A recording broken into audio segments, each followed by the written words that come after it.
मिलती हुई। अगले दर्शक हम तक का सोशल मीडिया के जरिए पहुंचा है और इनका सवाल जियो फाइनेंशियल पर है। 523 शेयर मनीष के पास हैं जियो फाइनेंशियल के। 232 रुपए के भाव पे लगभग इन्होंने खरीदारी की है। इनके भाव से फिलहाल नीचे है स्टॉक का। अविनाश जी, क्या करना चाहिए जियो फाइनेंशियल में? बहुत सारी सवाल जियो फाइनेंशियल्स को लेकर लगातार आते रहते हैं। नहीं, आई थिंक प्रशांत, देखिए, अगर इनका नज़रिया 2-3 साल का है, तो मेरे ख्याल से इनको जियो फाइनेंशियल में बने रहना चाहिए। देखिए, ये एक ऐसी कंपनी है जो फाइनेंशियल सर्विसेज़ में पूरी तरह से डिस्ट्रप्शन करने वाली है। ऑलरेडी एसेट मैनेजमेंट कंपनी के लिए इन्होंने ब्लैक रॉक के साथ करार किया है। मुझे लग रहा है कि अगले 2-3 साल में आपको रियल वैल्यू यहाँ पे दिखाई देगा, क्योंकि देखिए, as of now financials clearly visible नहीं है। लेकिन रिलायंस जो भी काम करता है, वो बड़ा करता है और काफ़ी हद में मार्केट शेयर एक्सपेंशन के लिए इनके पास जियो के ऑलरेडी 40-45 करोड़ के कस्टमर्स हैं। मुझे लगता है कि अगर नज़रिया 2-3 साल का है, तो यहाँ पे निवेशित रहिए। देखिए, बड़ी अपॉर्च्युनिटी बनेगी, बट एज़ ऑफ नाउ मेरे ख्याल से आपको क्लियरली एक पेशेंस और कन्विक्शन के व्यू के लेके यहाँ पे होल्ड करें। मेरे ख्याल से 2-3 साल में it can be a very big opportunity. Price target देना यहाँ पे मुश्किल है, बट डेफिनिटली यहाँ पे अच्छे खासे गेन्स आपको मिलेंगे, बट लॉन्ग टर्म नज़रिया रखें। फैन हैं हमारे साथ, उन्होंने अपनी सवाल हम तक पहुंचाया है सोशल मीडिया के जरिए और इनका सवाल नौसिल पर है।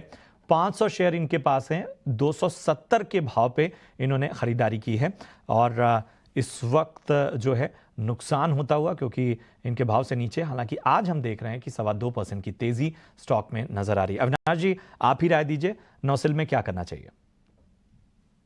देखिए प्रशांत, नोसिल एक वेल एस्टैब्लिश्ड प्लेयर है रबर केमिकल्स में, और मैं समझता हूँ कि ऑलमोस्ट 40-45% मार्केट शेयर कमांड करता है, काफ़ी बड़ी मात्रा में एक्सपोर्ट भी करता है। पिछले 1-2 क्वार्टर्स कंपनी के लिए थोड़े से चैलेंजिंग थे, लेकिन अभी जिस प्रकार से टायर कंपनीज़ परफॉर्मेंस दिखा रही है, मेरे ख्याल से सेकंड हाफ ऑफ एफवाई 24 इनके लिए काफ़ी अच्छा होना चाहिए। सबसे बड़ी बात, इन्होंने एक बहुत बड़ा एक्सपेंशन भी कंप्लीट कर चुके हैं।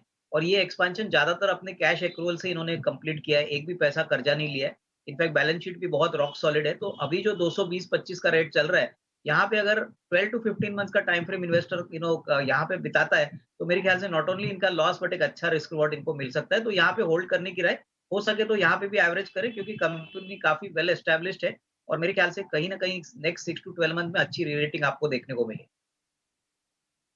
रहने की आपको सलाह, संकेत बेहतर। इनका एक और सवाल है और कुणाल, इस पे आपसे हम जवाब चाहेंगे। इन्फो एज के इन्होंने शेयर लिए हुए हैं। 55 शेयर इनके पास हैं और 5,540 के भाव पे इन्होंने स्टॉक में एंट्री ली है। इन्फो एज क्या करना चाहिए? अच्छा खासा नुकसान यहां पर इनको होता हुआ। जी प्रशांत, अगर हम इसके ओवरऑल फॉर्मेशन की बात करें तो जैन 2022 से लेकर अब तक ये काउंटर एक साइडवेज कंसोलिडेशन में रहा है। इनफैक्ट इसके आप ब्रॉडर रेंज की बात करें तो 4,950 ऊपर की बाजू था और आई थिंक सपोर्ट बन रहा था 3,350 पे, और काउंटर उसी के बीच में घूम रहा है। अ, अगर पोजिशनल व्यू है तो डेफिनेटली मुझे ये कंसोलिडेशन तो बहुत ही पॉजिटिव लग रहा है, because either market shows the price correction और द टाइम करेक्शन। हमें यहाँ पे टाइम करेक्शन देखने मिल रहा है।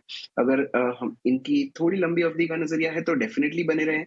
अगर यहाँ पे उनकी कैपेसिटी हो तो डेफिनेटली थोड़ा सा एवरेज आउट भी करें। वो नया जो बाइंग कर रहे हैं उसका स्टॉप लॉस रखेंगे 4,150 पे, और जो पहला टारगेट रखेंगे वो है 4,700 का। और ये अगर टारगेट आ जाता है तो नई पोजीशन जो ली हुई है वो डेफिनेटली एग्जिट करें, पुरानी में बने रहें और फिर से रिविजिट करें। आई थिंक ये काउंटर एक लंबी अवधि पे एक नई रेंज ओपन करने की फिराक में। यहां पर जो है वो आपको बेहतर रणनीति मिलती हुई। अगले दर्शक